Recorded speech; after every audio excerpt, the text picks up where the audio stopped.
শুধু দর্শক মন্ডলী, আইসিসির সিকিউরিটি টিম জানিয়েছে বিসিবিকে যে মুস্তাফিজুর রহমানকে দলে রাখলে এবং বাংলাদেশের দর্শকরা যদি বাংলাদেশের ফ্ল্যাগ নিয়ে এবং বাংলাদেশের জার্সি নিয়ে ঘোরাঘুরি করে, তাহলে নাকি তাদের সিকিউরিটি কনসার্ন আছে, নিরাপত্তা বিঘ্নিত হতে পারে।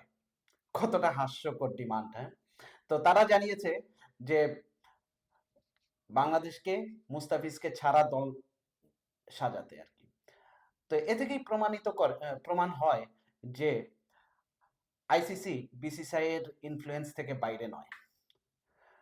কতটা হাস্যকর হলে এবং কতটা আইসিসি ইন্ডিয়ার পুতুল হলে এরকম একটা ডিমান্ড করতে পারে?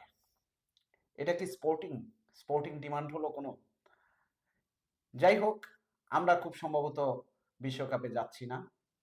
দেখা যাক আমাদের বিসিবি পরবর্তী পদক্ষেপ কি নেয়। ধন্যবাদ সবাইকে।